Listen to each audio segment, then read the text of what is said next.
নমস্কার বন্ধুরা, আমরা পেয়ে গেছি অন্নপূর্ণা ঘাটের ফ্ল্যাট সেলের কন্ট্রোলার দেবব্রত রায় মহাশয়কে। তো আজকের ফ্ল্যাটের আপডেটটা আপনার কাছ থেকে শুনবো। বলতে পারেন আজকের আপডেট খুবই ভালো। অন্য দিনের যেটা কাল পরশু যে সিচুয়েশন ছিল তার তুলনায় অনেকটা ভালো। কেননা শুধু অন্নপূর্ণা ঘাটে বরাক নদীর বরাকের সঙ্গে যতটা যুক্ত আছে আমাদের উপরে লক্ষ্মীপুর থেকে নিয়ে আমাদের সামনে মধুরা বা আমরাঘাট, দলাইমাটি, যদি যেগুলো নদী আছে সমস্ত নদীগুলোই জল কমছে। বরাক নদীতেও জল কমা শুরু হয়েছে। দেখুন, প্রাকৃতিকের লগে আমাদের কিছু করার নেই। সেই বৃষ্টিটা শুধু আমাদের এখানে বরাকবাড়ি বা শিলচরেও হয়নি, সমস্ত নর্থ ইস্টের মধ্যে বৃষ্টিটা ছিল। আমাদের এফেক্ট হয়েছে বেশি একটু মণিপুরের, যদিও মানুষ অনেক সময় বলে মণিপুরের বাঁধ ভেঙেছে, সেটা একদম ভুল কথা।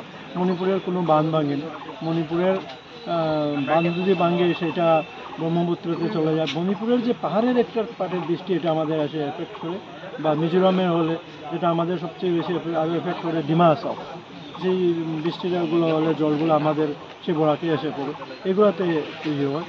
তা আমরা আশা করতে পারি যদি যেভাবে বৃষ্টি হয়নি বা আরও যদি 24 ঘন্টা এইভাবে ভালো থাকে জল কমবে, নিশ্চয়ই ডিপ্রেশন নিচে আসবে।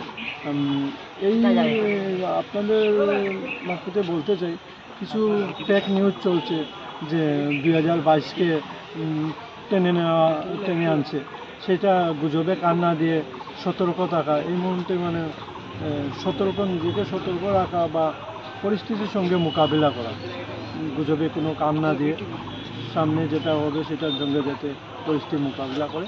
আমরা আশা বিকাল দিকে আরও একটু, এখন যদিও বর্তমানে 1 সেন্টিমিটার করে ঘন্টায় কমছি।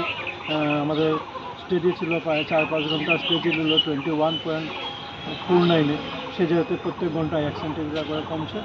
আমরা আশাবাদী বিকাল দিকে আরও কমবে। ধন্যবাদ।